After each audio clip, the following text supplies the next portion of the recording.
A very warm welcome to our team principals press conference ahead of the FIA Formula One Saudi Arabian Grand Prix. We have four with us this afternoon. Closest to me, Christian Horner, then James Vowles, Mike Crack and Bruno Famin. Bruno, perhaps we could start with you, please. Now, you and the team were managing expectations during the test, but how much of a shock was the performance in Bahrain?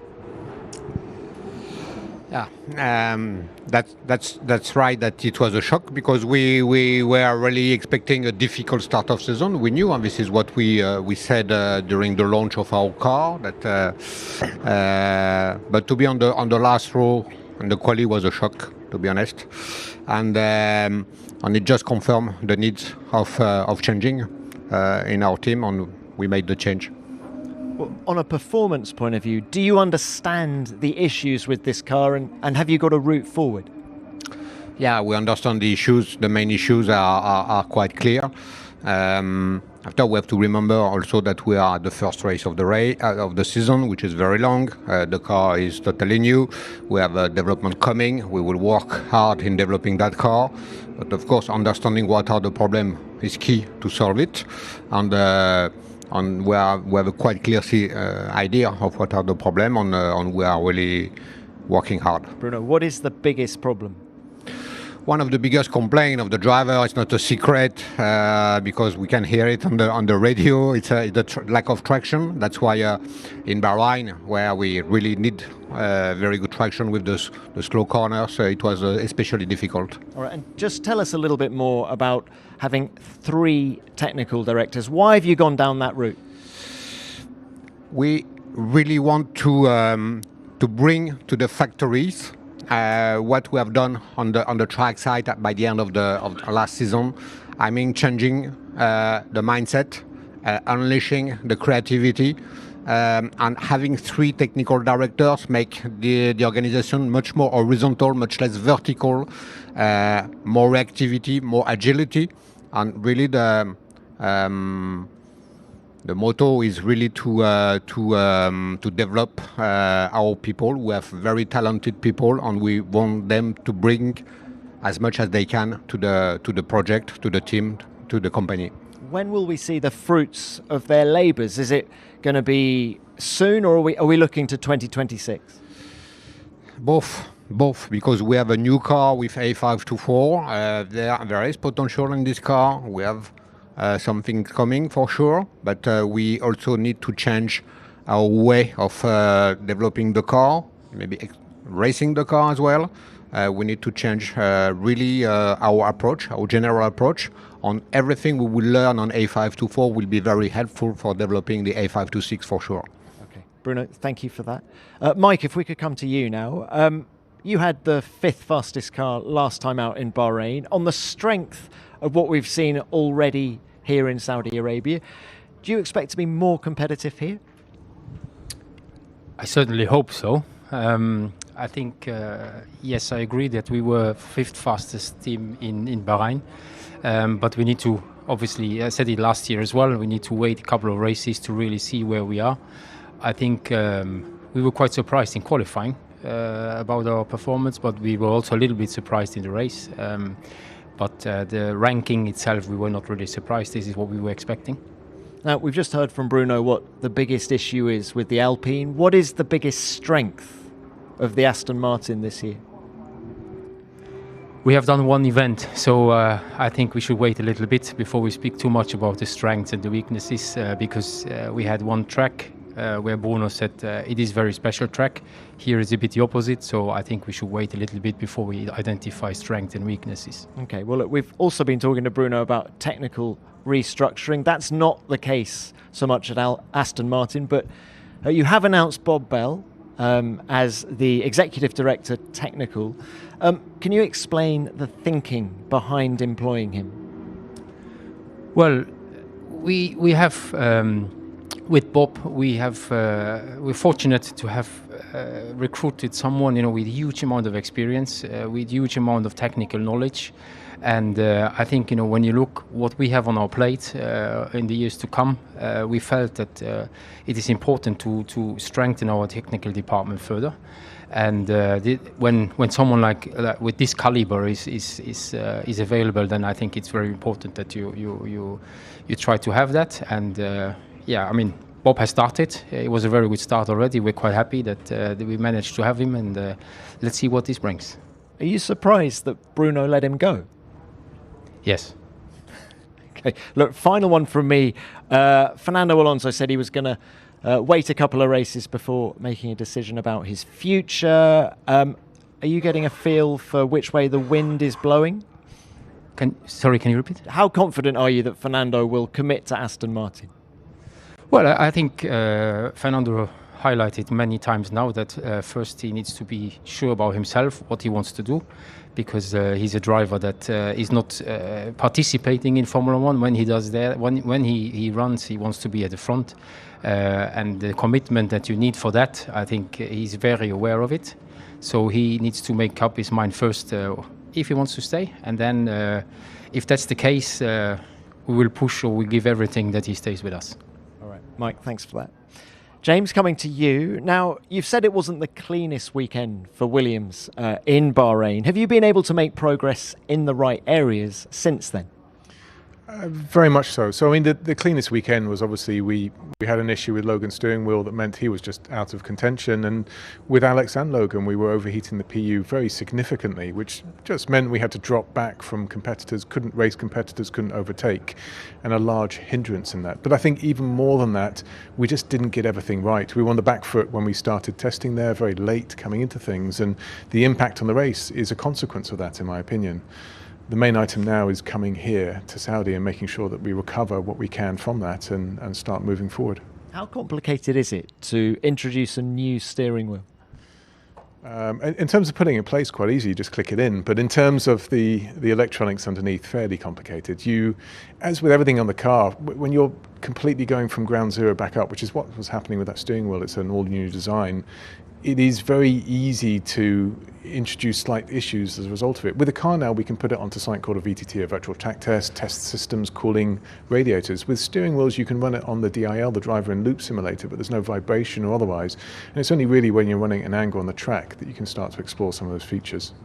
Quick word on Logan. How important is it for him to get some good results early on this year and get some momentum?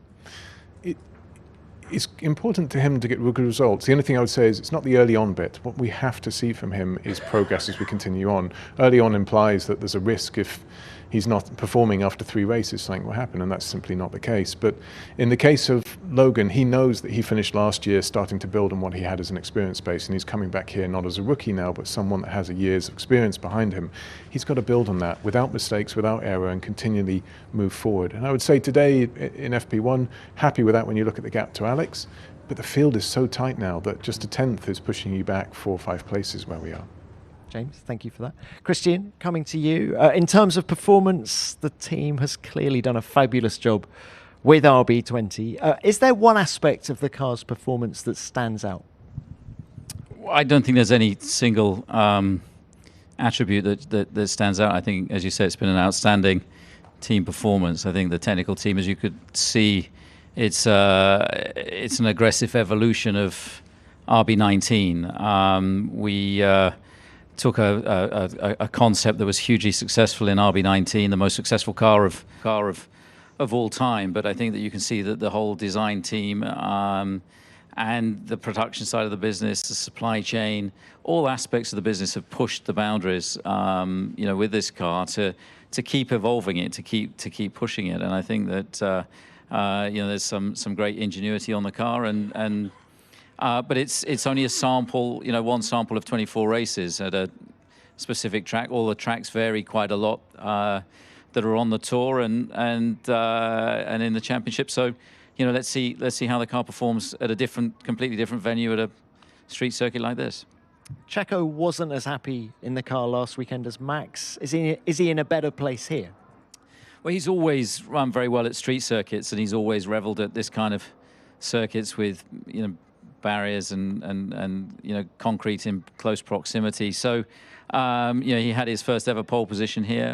He won the race, the Grand Prix here last year. So you know, his confidence is high at this type of venue, and as we all know, confidence is something crucial with drivers. All right. Thank you, Christine, for that. Let's open this to the floor now. Please remember to give us your name and publication. First one, please. Thank you. Ian Parks, New York Times. Christian, you'll obviously be aware of Jos's comments on race day in Bahrain, describing the tensions in the team, that it's on the brink of exploding if you remain in charge. Where's the end game here? He inferenced that it's either you have to go or he'll pull Max out of the team. Well, look, I'm obviously aware of the comments that were made.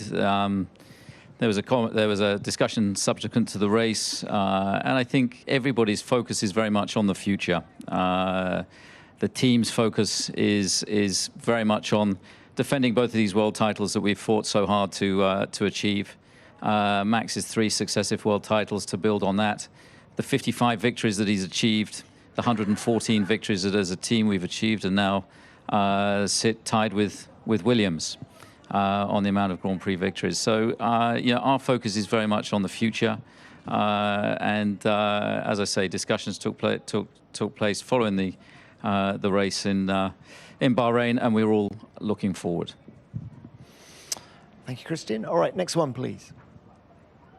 Yeah, Luke.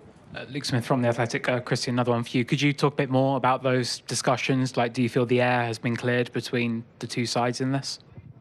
Look, I think, you know, I'm not going to air all the discussions, you know, that are private between the parties, but, you know, discussions have been inevitably had, and the team is focused on, you know, the challenges that are ahead of us, and the team is very focused on the season ahead, and whilst we've had a very dominant race in Bahrain, we don't expect that to be the case, you know, in future races. So we're acutely aware of our competitors, and you don't achieve the kind of results that we've had by not being a united team. To win the race by the margin that we did, to achieve a 1-2 finish, the fastest lap, the pole position, you know, you need to be working in total harmony to achieve those kind of races.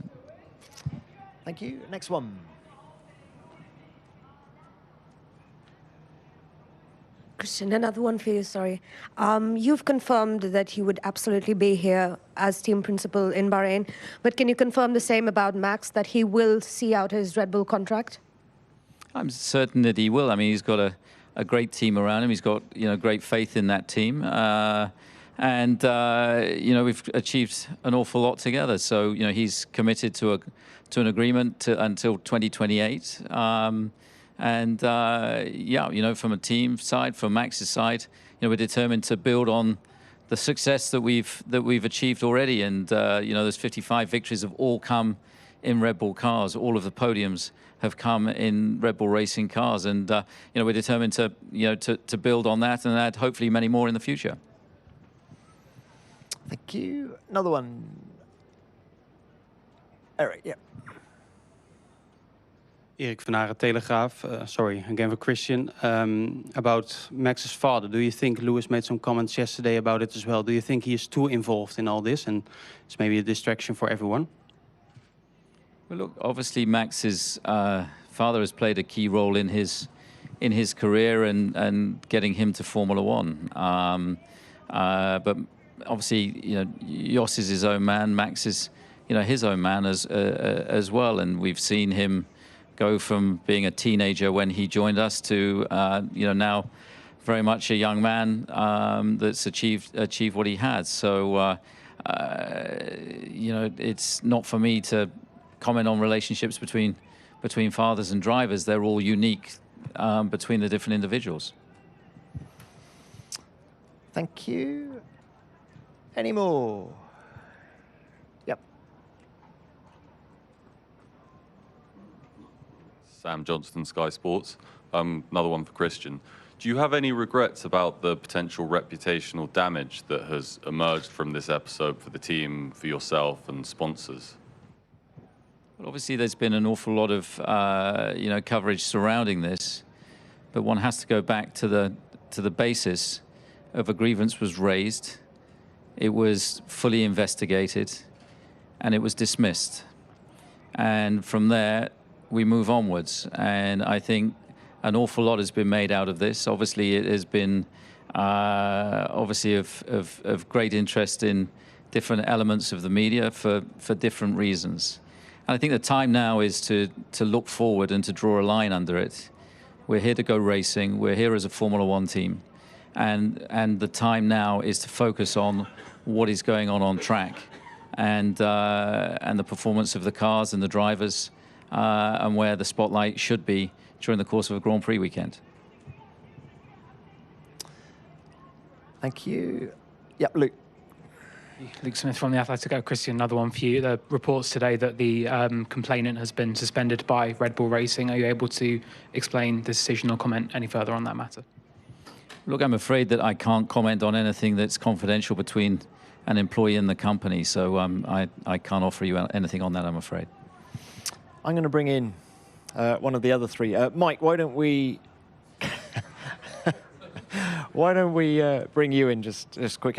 Can you tell us about the Saudi Motor Show in Riyadh, in which Jess Hawkins drove the AMR 22, and just what sort of an impact? So that news conference taking place in Jeddah in Saudi Arabia with various F1 bosses. It comes as Sky News understands that a female employee has been suspended following the conclusion of the investigation surrounding Christian Horner, the team principal for... To join motorsports or to follow a career in motorsports, I think together with Aramco, I think was really a great event, and I hope we can do many more like that. Yeah, all right. Thanks for that. Okay, back to the floor.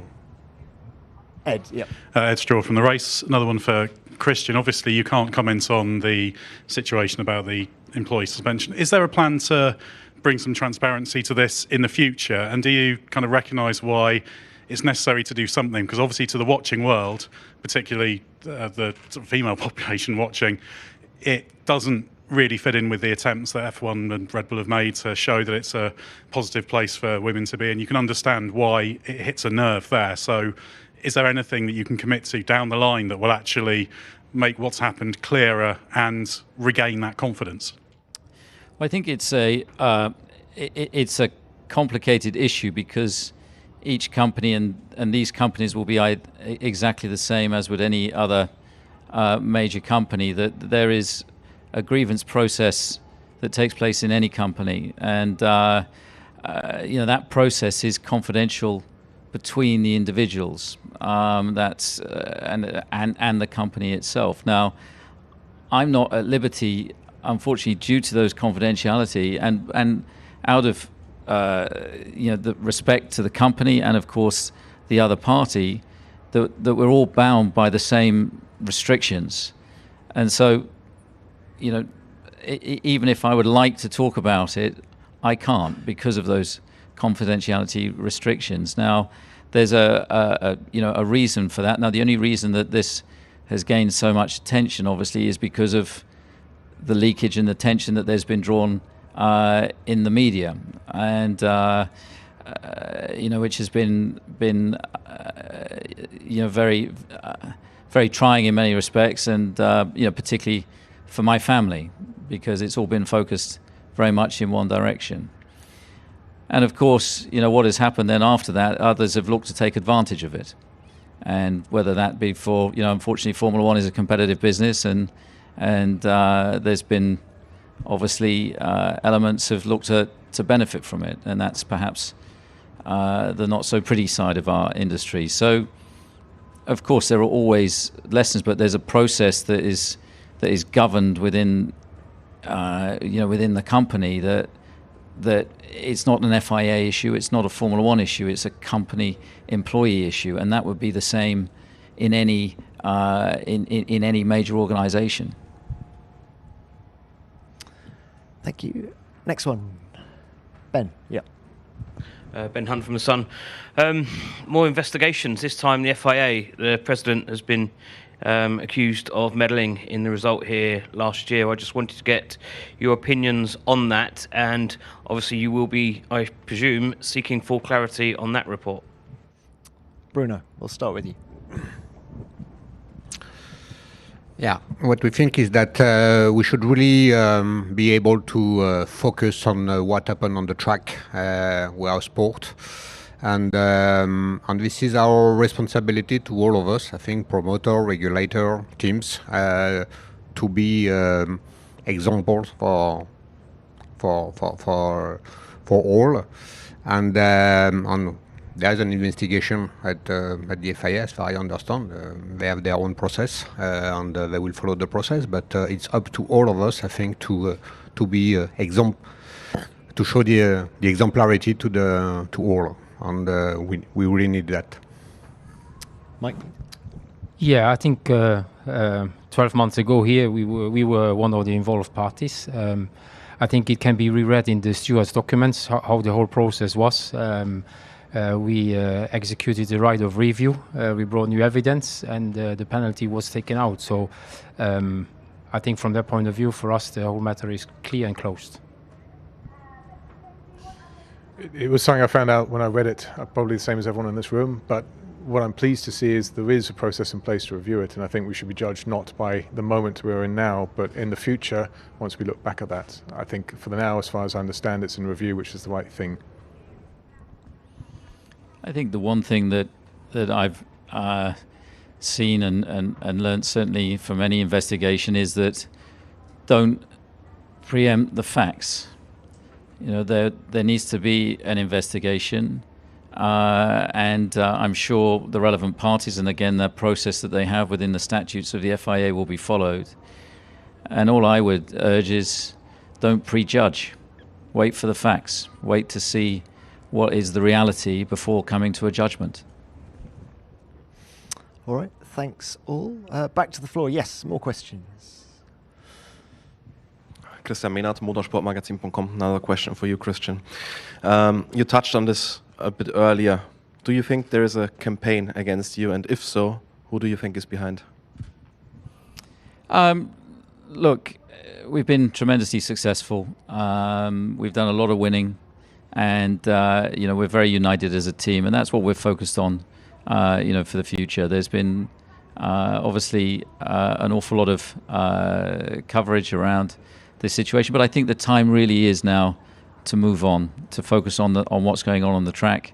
And, we've got a busy and competitive season ahead of us, and that's what we're certainly focused on. Okay, next one. Yeah, Phil. Phil Duncan, PA. Christian, just going back to Jos, have you spoken directly to him since he made those comments, and do you think that relationship between the two of you can be repaired? I spoke to Jos following the Grand Prix, and obviously congratulated on his son's performance, and I think it's in everybody's interest collectively that we've agreed to move on, to focus on the future. And we both have a vested interest in his son to get the best and provide the best cars for him and to get the best out of him. And he's started the season in the best possible way. He's an outstanding talent, and hopefully we can continue to provide him a very competitive car. Thank you, Christian. Yes, more. Ian Parks, New York Times. Apologies to the other three gentlemen that are here. Sorry, Christian. Christian, you were asked earlier about the reputational damage to Red Bull. On a personal level, are you concerned about the damage that might have been done to your reputation over these past 3 weeks, regardless of the independent investigators' adjudication? And conversely, do you have any sympathy for the woman involved and what this whole saga might have done to her reputation as well? Well, look, it's obviously been a very trying period. I'm married and have 3 children, and when that intrusion includes your children and the scrutiny that is placed on my marriage, I'm very fortunate that I have a beautiful family and a very supportive wife. You know, I'm the only one that has been named in this. So, of course, it's very trying. It's very challenging because when there's children involved, when there's families, parents, etc. involved, it's not pretty. And the reality is that there was a grievance that was raised. It was dealt with in the most professional manner by the group, not by Red Bull Racing, but by the owners of Red Bull Racing, Red Bull GmbH, that appointed an independent KC that is one of the most reputable KCs in the land. He took time to investigate fully all of the facts. He interviewed all of the people involved together with others of interest. He looked at everything. He had all of the facts, and he came to a conclusion where he dismissed the grievance. As far as I'm concerned, as far as Red Bull is concerned, we move on and we look to the future. And, you know, my wife has been phenomenally supportive. Red Bull has been taking questions. Family. But the intrusion on my family is now enough. And we need to move forward and to focus on what we're here for. And I'm sorry for these three gentlemen that they're not here talking about their cars and drivers today, that it's time now to focus on why we're here, which is to go Formula One racing. Okay, we've got time for a couple more. Yep. Samarth Canal, The Race. Christian, you said it's time to move on, but why do you think it has taken people so long to move on from this, including the media, including the public? Well, there's been a constant source of, you know, there's been one thing after another, and I think that you know, as I say, there's been an awful lot of leakage around this in what is a private and confidential matter between the employees and the company, and you know, it's unfortunately through that leakage garnered an awful lot of coverage, and you know, as I say, it's now time to focus on the track and what we're here to do, which is to go racing. And you know, we're a race team. We've got some phenomenal partners that have been hugely you know, supportive through this. The team, the company, the 1,600 people that work within the group, I have to thank them as well for their support. And yeah, you know, it's time to move on. We see today Formula One Academy coming alive with the support of the teams. You know, we have 3 drivers, 3 cars across the Red Bull Group in that. We've announced new partners that we welcome to the sport, and I think that now is the point of focus, that we're here for a Grand Prix, and we should be talking about the cars and the drivers. All right, let's do one more. Yep. Adam. Adam Cooper, motorsport.com. I'll change the subject for all 4 of you. All your teams spent an awful lot of money building cars for the 22 regulations. Obviously, things have been developed the last couple of years. The drivers are now talking a lot about dirty air. It's as hard as ever to follow.